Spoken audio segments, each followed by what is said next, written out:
Welcome to another edition of GWP Wrestling News. So, we are just a few days away from WWE's Bad Blood PLE. We just had the uh, debut of NXT on the CW and the 5-year anniversary of Dynamite. It's been a hell of a week for wrestling. A lot of things going on. I've got some news articles pulled up. You know how we do it here. And as we grow this portion, I'll polish it out and be a little better going on. We do have some action figure news as well in here, so I'll get to that pretty quick. But let's go ahead and bring up the first news article, and it doesn't even have to do with AEW or WWE. Let's see here. All right. So, can I get past all the ads and crap? Good grief. All right. So, the first one is Billy Corgan. As long as I own NWA, we aren't going anywhere. Let's see. So, the October 1st episode of NWA Power marked the beginning of the presentation of NWA 76. NWA President Billy Corgan kicked off the show. Corgan discussed NWA's history and stated that he bought the company to bring it back to the top. He also said that as long as he owned it, the company was not going anywhere. He evidently bought the company 7 years ago, so that's pretty cool. Brought it to bring it back to the top. And you know what? There's been a lot of good things going on with NWA, and they had a TV deal and used a James Mitchell storyline and crushed that. So I wish they would have got a TV deal, though. That's something that I really hate happened because I would love to see NWA getting a TV deal and be able to watch another wrestling show during the week. So I hate that happened, but I hope they come back. I hope 2025 sees them get a TV deal. That would be absolutely amazing. I know you can watch stuff on YouTube, and in my area, they tend to pop up here quite often where I'm at. So I do have some opportunities to get to see some NWA live. So hopefully your boys here at the GWP can make some of those shows in 2025. Speaking of on the road, let's move on to NXT. Next headline is WWE NXT averages nearly 900,000 viewers for its CW premiere. That's pretty cool. See, the show's premiere episode on the CW network averaged 895,000 viewers. That's up 44.4%. Very nice. It was a good episode. They put on a hell of a show, had some great matches. Man, it was a good one. USA Net up 44.4% from the final episode on USA Network. The best audience for NXT since October 10th of last year, when it was loaded up with main roster stars and went head-to-head with Dynamite. Which, speaking of, it sounds like that's what's happening this coming week. Dynamite's going head-to-head with them again. So they'll probably both be pulling out all the stops. I can't wait to see what they do. Let's see. NXT drew a 0.26 rating in the 18 to 49 demo, which is up 36.8% from last week. It matches the highest rating the show has done in that category since the October 10th episode from 2023, which I believe that's the episode where Undertaker showed up on NXT and he confronted Braun Breaker, if I'm not mistaken. Here's last 11 weeks of viewership. What we got? So July 23rd, 633,000 viewers. July 30th, 468,000. Uh, August 6th, 534,000. And then August 13th, jump back up to 617. August 20th, 639. August 27th, 615,000. Stayed in the 600,000s until we hit October 1st for our 895,000. So very cool. Very happy to see NXT. Uh, Definitely for more information on all the new stuff that happened with NXT, come check us out this weekend, 7 p.m. Central on Sunday, live podcast. We'll definitely be getting into all the new stuff that NXT rolled out for their CW premiere. So you don't want to miss that. If you don't want to make sure you don't miss it, hit that subscribe button and turn on those notification bells, and you'll make sure you get notified and you can join us Sunday, 7 p.m. Central, Gladiator Wrestling Podcast. Let's see. So we'll stay with WWE news. Right here, we've got WWE reportedly bringing in multiple legends for Bad Blood festivities. Good gravy. Bad Blood is to take place in Atlanta, Georgia this Saturday, and a new report for PW Insider Elite states that some big names from the past will be in town. Scott and Rick Steiner, Diamond Dallas Page, Tully Blanchard, Arn Anderson, Medusa, and Jacqueline Moore will all be around for the PLE. Okay, that's cool. You got your Brainbusters, you got DDP, you got your Steiner brothers, Medusa. Very cool. It's not yet clear if there are plans to use any of these former wrestlers on the show. Page and the Steiner brothers are scheduled for a photo op prior to the event, while it's not known why the others are being brought in.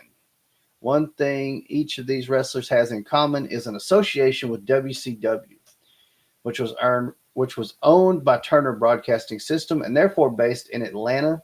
In the lead up to Bad Blood, WWE has placed emphasis on the event's location as Cody Rhodes grew up in the area while Roman Reigns played college football at Georgia Tech. It's quite possible that the company plans to feature some former WCW talent on the show in reference to the promotion's importance to the city. In addition to their connection to Atlanta, several other wrestlers being brought in have a specific relationship with Rhodes and his family. Arn Anderson managed Cody in AEW. Of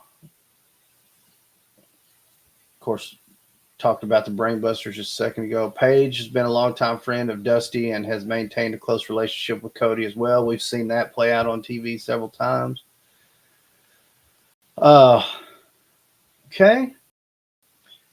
And then check this one right here. We've got, this is the big thing from AEW this week. So, of course, we got next week, they got Title Tuesday. They're going to be on Tuesday nights and not Wednesday. But AEW and Warner Brothers Discovery officially announce a multi-year TV rights renewal.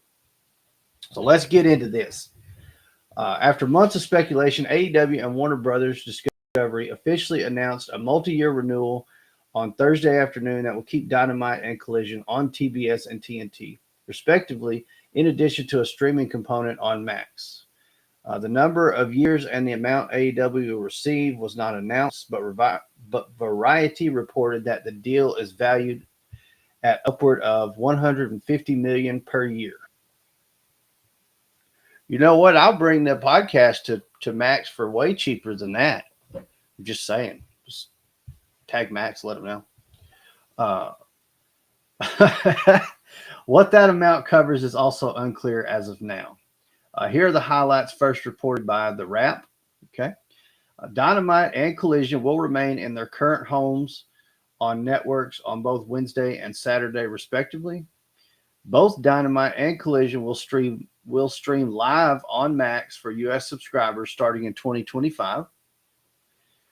AEW content that airs on any WBD network will also be available to stream Max on demand. How far back that content will go was not announced. Starting later in 2025, AEW and Warner Bros. Discovery will offer live pay-per-views on Max at a discounted price per event, with all marketing and promotions of those pay-per-view events exclusively centered on Max. The new deal includes enhanced distribution rights across social media, as well as potential new AEW programming on linear and digital platforms. Neither Rampage or the quarterly Battle of the Belt specials were mentioned in either story, leaving the future of those properties unknown for now. So very, very cool news. Definitely looking forward to seeing the AEW pay-per-views become possibly more accessible. Obviously, a Max subscriber is going to get a discount sometime starting next year. That's going to be really cool. But correct me if I'm wrong, but if anybody else has had issues with it, there's been several times where it took me a whole lot of trying and crap to be able to order AEW pay-per-view. I couldn't through my satellite dish provider when I had that. I couldn't order them. I had to order from Bleacher Report, and half the time it took me like 4 or 5 tries because they kept saying, "Don't recognize card, don't recognize account," like, and it was all correct. I just kept resubmitting the same thing over and over, and then eventually it took it. It made no sense. So I'm glad that the Bleacher Report stuff, we should be done with dealing with that. I'm not trying to slander Bleacher Report or anything like that, but it was just kind of a pain. So excited to see that. Hopefully this will, now that they've got all this renewed and they know their future, this will prompt them to be doing more long-term storytelling. I know they've gone to a format where it's almost week to week, and that's really only good to an extent. Like, you still need, it's fine to do some week to week stuff, but you still need some good long-term storylines running. So hopefully now that they've got their future in line, that's going to happen. So let's go back to homepage. We'll scroll through, see what we got. Okay, so we'll just start right here. CM Punk's Hell in a Cell match is not the main event of Bad Blood. So we talked about this on the podcast. Actually, I think 2 weeks ago. So there's been a lot of rumors and speculations of late about which match will main event WWE's Bad Blood premium live event that's scheduled to take place this Saturday at State Farm Arena in Atlanta. On the one hand, CM Punk's feud with Drew McIntyre is coming to an end with a Hell in a Cell match. This has been arguably WWE's best feud of the year. Okay, well, everybody's got their opinion. At least when it comes to promos. Oh, okay. I didn't keep reading. My bad. So, yeah, I'll give them that. CM Punk and Drew's previous 2 matches were not featured in the main event, and it's strange for a feud of this nature with a star of Punk's magnitude, and now the Hell in a Cell gimmick to never main event a WWE PLE. That is quite strange that it's not going to be main event, but I know what they're doing. Obviously, they're going to make the Cody Roman match, tag match thing main event. So let's see. Oh, wow. Well, we're going to have to wait till Sunday. You guys are going to have to come tune in because I've got to get Chris's opinion on this right here. On the other hand, Roman Reigns and undisputed WWE champion Cody Rhodes are teaming up at Bad Blood to take on the Bloodline. Roman and Cody are the 2 most popular stars in WWE, and their pairing is somewhat similar. Here we go. To Hulk Hogan teaming up with Macho Man Randy Savage to form the Mega Powers in 1988. So if you don't know, My partner here at Gladiator Wrestling Podcast, Chris, his favorite wrestler of all time is Macho Man Randy Savage. So anytime Macho Man Randy Savage is going to get brought up, I'm going to have to get him to weigh in and get his opinion. If you want that opinion, like I said, you're going to have to tune in 7 p.m. Central Sunday night. Very interesting. So it's an interesting take. Let me give credit. So this article came from SB Nation. Very interesting that they compared to the Mega Powers. I haven't seen that. I haven't that really hadn't even been brought up. So very interesting new topic to talk about. All right, let's get that closed down. Right over here, it's saying the AEW Dynamite ratings are down for their 5th anniversary episode. Let's see.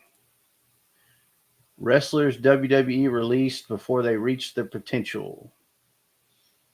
No, we're not going to go through that. We're not going to go through Rampage spoilers. So, real fast, we'll take a look at this ratings thing. Wednesday night's 5th anniversary edition of AEW Dynamite averaged 680,000 viewers on TBS, down 3.1% from last week. It's the lowest audience total for the show since September 4th and ties Dynamite's 6th lowest viewership of 2024. I mean, I wouldn't say that's the worst. And I'm going to say, I actually texted Chris after watching it last night and told him that it's been one of their best episodes in a while. So initial viewership probably down, but I think it'll be one of those where the word gets back out and people go back and check it out. So